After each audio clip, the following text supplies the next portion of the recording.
Cette fois-ci, on va parler un peu de dissection de chaussures. La Saucony Peregrine. J'ai déjà montré plusieurs fois en vidéo. Alors pourquoi je l'ai découpée? Simplement parce que je la supporte pas au niveau du talon. Donc j'ai découpé la semelle et j'ai remarqué déjà quelque chose de très intéressant. La dureté de la semelle en périphérie de 38. Quand on commence à prendre la dureté en plein milieu de la semelle, et bien là tout de suite on est sur du 62 et c'est pas du tout la même chose. Et cette sensation de fermeté, de dureté que je retrouvais en courant, et ben, est tout à fait justifiée. Du coup, on va regarder ce qui se passe dans cette semelle. Pourquoi la mousse est plus rigide dedans que sur les côtés?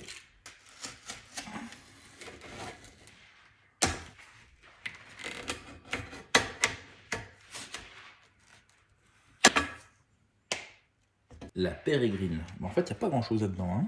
Juste un peu de mousse et un petit tissu.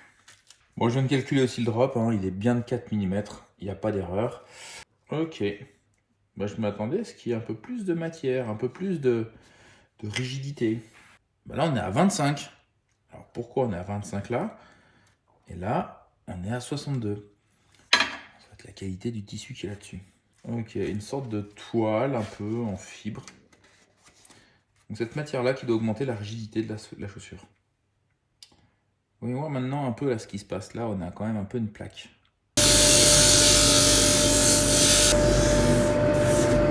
Donc j'ai poncé la semelle et on retrouve donc au niveau de l'avant-pied une plaque. Alors c'est souple, hein, c'est très très souple, mais ça va augmenter le phénomène de rigidité. À mon avis, ça va être pour filtrer les cailloux quand tu cours. Une mousse trop fine, donc au niveau de l'avant-pied, peut vite devenir un peu problématique en courant. Donc là, ils ont mis justement ce phénomène de tissu très mou, très souple, qu'on ne retrouve pas au talon, du tout.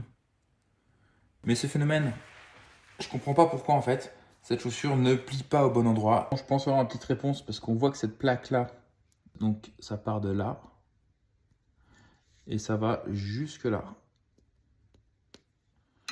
Et quand on plie, ça plie juste en arrière. Donc hop, le trait de pliure est ici, au niveau de la flèche. Toc, et là ça plie là. Donc la trame là peut rigidifier la chaussure et créer justement ce phénomène de flexion au mauvais endroit.